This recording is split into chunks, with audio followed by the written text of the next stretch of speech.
When I was moving into the UK last year, my husband told me, babe, it's summer, you know, we don't need to get a jacket from Nigeria. Just let's come into the UK. We'll get you something, you know, just so you don't have that extra weight with you. So as the baby girl that I am, I wore an off-shoulder top, black jeggings, sneakers, and you know, I was so happy and excited that, oh, I'm traveling. And I took one miserly jacket that was as thin as anything.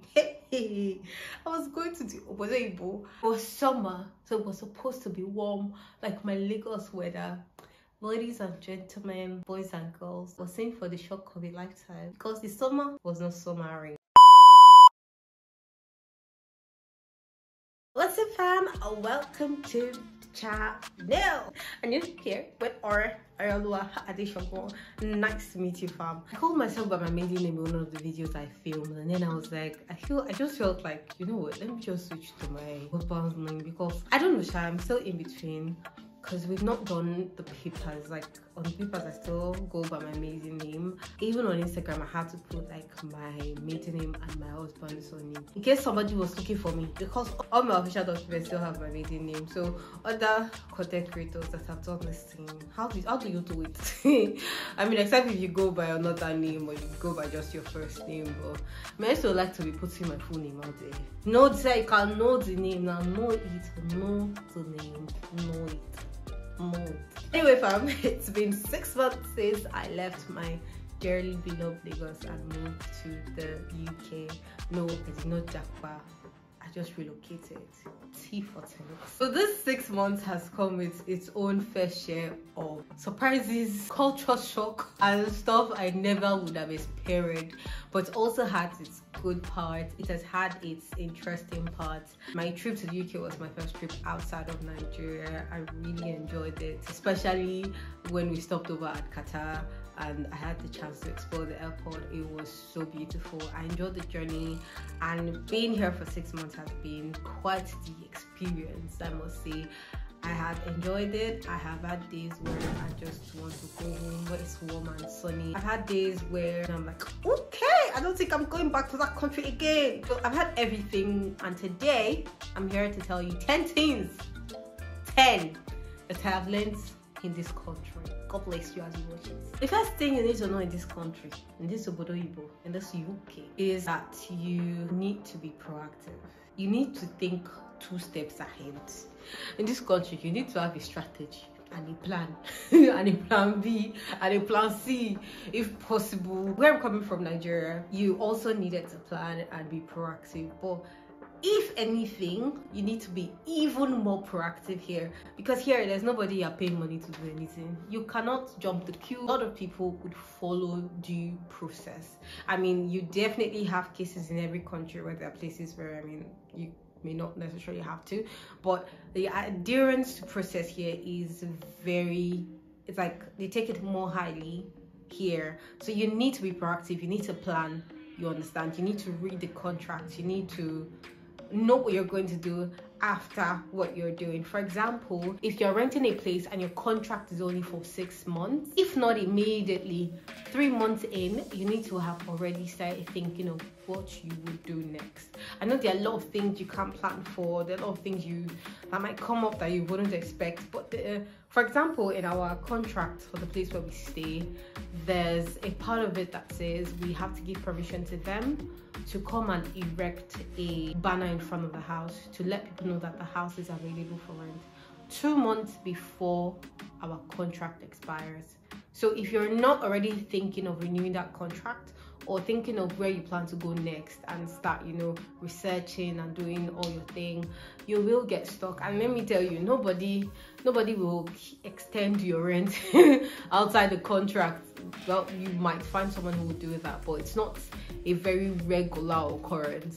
You need to plan ahead so that you don't get stuck in the mud, because they are gonna lock you outside in this place. Nobody's gonna, please, I'm so sorry. They will show you the contract and the fine print and tell you, oh, this is what you signed. Like, please, my sister, is what you signed, so this is what is gonna happen. So you need to be a planner. If you come in here, it's not even just about plan. Like, be strategic, be very, very, very strategic. Think ahead. Basically, I have said it a million times. Sister, brother, be proactive. Another thing you need to know about the UK is that people are always watching. There's someone watching you from around the corner. Someone is seeing what you're doing. Like, people are watching. So there's this Nigerian family we know in the UK, and when I just got here one day, they sat me down and said, I need to have a strategy for raising kids when I'm ready. I was like, Carl, why? What's going on? Why are we having this conversation? I've never had children yet. I don't look like I'm ready, you know. But they just went on to explain and just me how, you know, another Nigerian family had their child, and someone else who was also black, I'm not sure if it was Nigerian or someone from another country, but someone else was also black, went to report him. Now, one of the mottos here is, if you see something, say something. Yeah, people are vocal. They talk. If they don't like something, they will talk. In fact, the worst case is they will not just even talk and tell you. They will go straight to the authorities. So you are embracing someone because, where you come from, people, you are just a jovial person and a lively person, and the person goes to report you for harassment. Or someone else reports and they felt like you were harassing someone else. So guys, if you come over to this side of the life, you need to know that people are watching. So even when it's just you, get your act together, get your act right, abide by the rules and regulations, do what you're supposed to do, drive on the right lane, because all the traffic lights have cameras, my friend. What is gonna cost you? You're just gonna see a fine in the post. You open the mail and you're gonna see a fine from the government. So please, as much as possible, as much as you can, you know, just live within your boundaries, live within the rules, observe your environment, observe people, you know, before you do anything. Be very, very vigilant and observant. Anyway, I'm just saying that, you know, you need to, as much as possible, abide by the rules, whether someone is watching you or not. Now, I feel like a lot of people have fallen to this one, and it is the fact that a lot of people want to be spoon-fed information and don't want to do their research. I've had cases where I have done that too. Thank God that I have a husband who would not take everything like that and would read up more. And it has also made me, you know, do more of that in some cases where I'm tempted to just believe what someone has told me. For example, when we're getting our place, someone told me I would have to pay council tax, and if I don't want to pay council tax, I have to ensure that all the papers are in my husband's name. But when we called the tax office said, because my husband is a student, he's exempted from council tax for now, like during the period of his studentship, and that because I'm a dependent, I'm also exempted, you know. And I remember when the person told me that, oh no, ensure that the stuff is not in your name. I was like, what? And we had already started the process in my own name because I'm the dependent. And my mother was like, calm down, my dear, let's call the tax office. And when we called the tax office and they gave us that news, I was like, oh my God. Like, here they live by the books, they make information very public. So please, as much as you can and as much as you're able to, do your research. You know, someone tells you, oh, this is the price of accommodation. In the UK, they have websites where you get accommodation from. Do you understand? So go search those websites and do your research. Thankfully, a lot of people are doing YouTube videos these days. Go there and do your research. And a lot of those people will also leave links. You know, don't just take what people say. Do your research, do your search, know yourself. If anything is going to force you to open up that site and read up stuff yourself, it is staying in this country. Because with the right information, you know, you can get out of things. But when you don't have the right information, like, you can get in trouble, or you can end up shortchanging yourself. Ignorance is not bliss here. Ignorance is a big issue, because if it warrants a fine, they will fine you clean. Like, nobody's going to pity you because you are new. They will fine you. So do your research, get information yourself. You go to the websites and search. Like, read the fine print, read the details, read everything. Even your landlord tells you something, go to the Tenant Act, read up on it. Your school, if a customer care person tells you something, go to the websites and read it up yourself. You know, just get your own information yourself. That's what I'm trying to tell you. And information is here, it's available, it's like water. you know, so you just have to find it. Another one I've come to realize is important, guys, is your personal details. I feel like UK is a scam place. Oh God. If you are from Nigeria, you've probably heard of 419. Like, our Nigerian scammers, not our, because I don't own a scammer. Nigerian scammers are sleeping. Hey God, have mercy upon us. Nigerian scammers are sleeping beside UK scammers. If you scam, you clean. Like, recently I saw an ad where someone was like, oh, get free MAC makeup samples. I was like so excited. Like, they said all I needed to do was fill in a survey. So I filled in the survey, I answered the questions, and then they were like, oh yeah, so we're going to send the samples to you. All you need to do is pay £2 for shipping. I was like, and to be honest with you, I was like, yeah, it's £2. I'll pay £2 for shipping. MAC here, do you know the value of MAC? Okay. So, ladies and gentlemen, something else, like, stop this thing that you're about to do, my sister. Go and check Google. So I went to Google and checked the name of the website that was giving it. Lo and behold, Children of the Lord, the website. So other people have signed up for like other offers that they have had in the past, and people spoke about how instead of that £2, they probably take something like £37, and some of them even had like subscriptions, like they just placed them on the subscriptions. And one thing you need to know about being on subscriptions here, guys, is subscriptions are easy to get into but hard to get out of. Like, you just realize there's no contact information. You're sending emails, no one is answering you.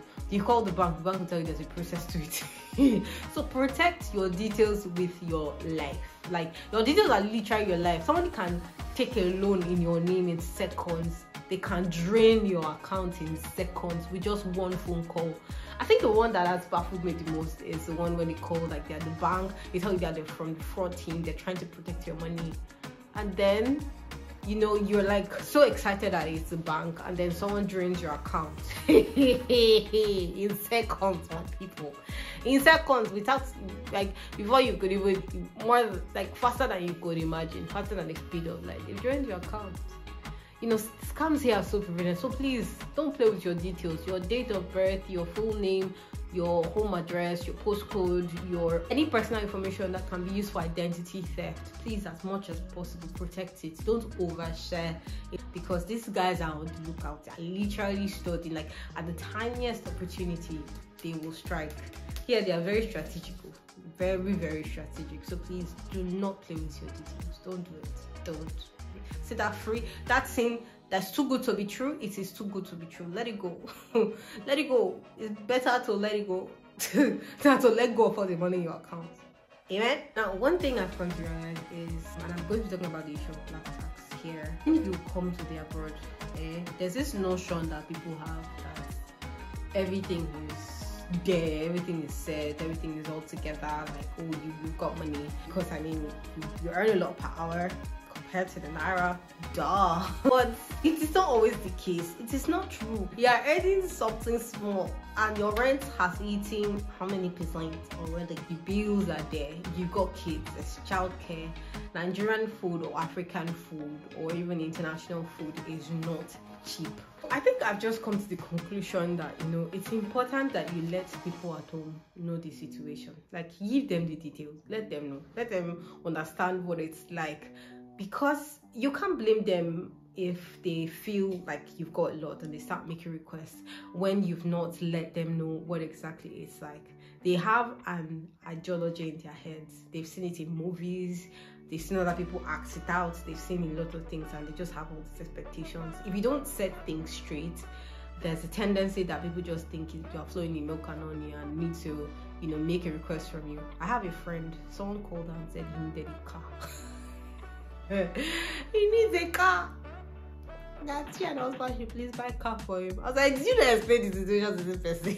She was like, wait, like, is it the audacity for her? How can you just come with me and tell me that because I've traveled abroad I should get you a car? Hey, Jesus is Lord. You know, you hear such a lot of requests, but people don't tell you that. Like, I think I blame us, the migrants that left home and don't expressly communicate in cases where things are hard. You know, let people at home know what is going on. You understand? Not everyone will understand, but just put it out there. Let them know what you are facing. Give them an inkling of idea. You definitely will get clapbacks like, hey, boy, it's better than Nigeria, but let them know the situation. Because the truth is, you are in the UK, you're not paying Nigerian bills, or you're not paying African bills, or you're not paying the kind of bills people pay back home. You're paying the same bills they pay here, and it's taking a chunk. Because before your money comes, they've taken tax.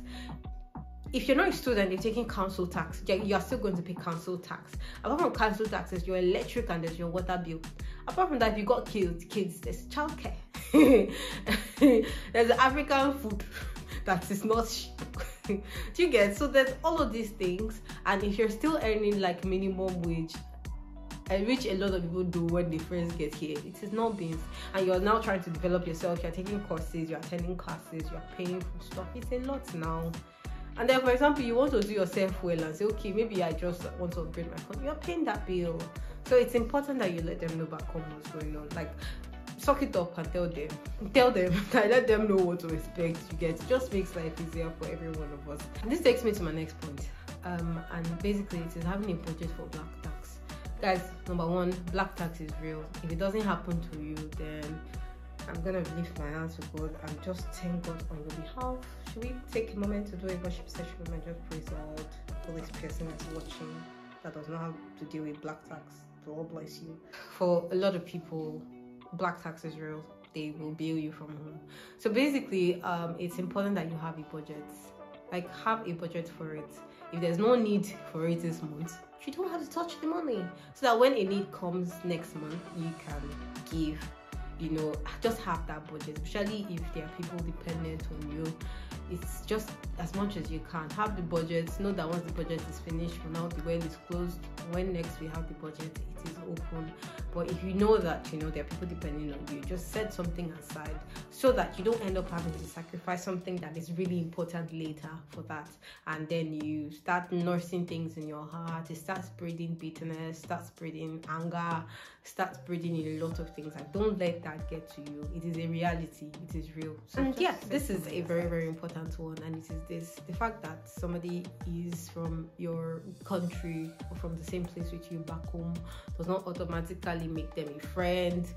You know, when I got here, I'll walk on the road and I'll see a Nigerian person or a black person, I'll smile. I expect them to smile back at me because I'm like, oh, okay, we have the same skin. Wrong, don't do it. It's embarrassing, first and foremost.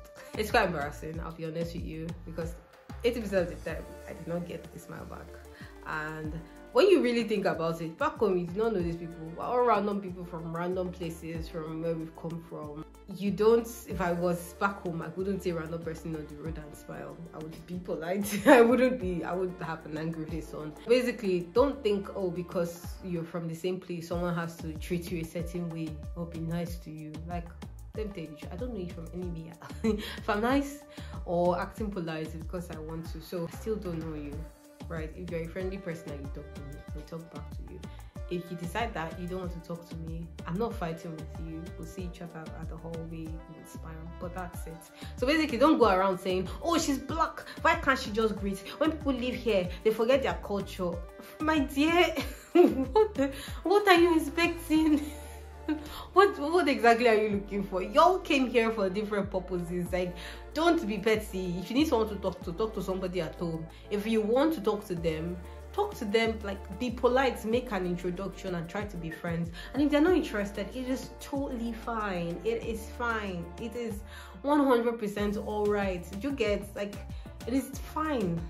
Let them be, please, let them. You know, so that someone is your skin color does not mean they're your next of kin here. Does not mean you guys are going to form a clique or form a crew here or something. You know, allow yourself, you know, meet people. People will not automatically just come close to you because you're of the same skin color. And here's one of the tips that I have learned and have been printed in my heart. The fact that someone is your co-worker doesn't make you all friends, or doesn't mean they have to be nice to you. And it is fine. Here, greeting is not a big deal. I can pass beside you, at the hallway and not say hi. and everybody's cool. I will say hi to you when I want to say hi. You say hi to me when you want to say hi. We are not fighting. There's nothing wrong. That day is not just a greeting day. The day that is a greeting day, we shall greet. From Nigeria, where I'm from, we are very nice, cordial people. If we all work in the same environment, we all want to be polite and nice, and it won't take it beyond like just face value more than, you know, smiling and, you know, whatever fake stuff. We like to make things a little bit more personal. You know, we feel people should greet us. People have to do things a certain way. Say, you're my colleague, you're my colleague. That is where it ends. Don't kind of try to form a relationship with me. Do you understand? Like, learn to stay in your lane. Guys, if you watched up to this point, don't forget to click the subscribe button. If you enjoyed this and you like to see a lot more content like this, click on the subscribe button. That will tell me, you know, that y'all love me, and it'll give me an indication that you want more videos like this. All right, before we go forward, what has been your biggest lesson living in the UK? If you stay in the UK and you're watching this, what has been your biggest lesson living in the UK? I want to hear all about it. I'm in the comments. I'm gonna respond. I want to laugh. I want to see what your experiences have been like. Have they been like mine? Can you relate to any of this? And let me know in the comments. I want to hear back from you. Let's talk, let's chat, let's choose face to face, one to one. You and me, you know, you and me, let's talk. So thank you for watching this video. It's been an amazing 6-month journey. I mean, it's been an eventful 6 months. I look forward to the rest of the time. I know my husband's program, because the student will be done soon, so there's so much ahead of us, and I'll be excited to share them with you as they come. And you know, I'll also be excited to share a lot more of my experience in the UK with you. Anyway, thank you for watching this video. If you're wondering what to watch next, you can click on any of the 2 videos on the side. Okay, I love you so much. Jesus loves you more. See you in the next video. Bye.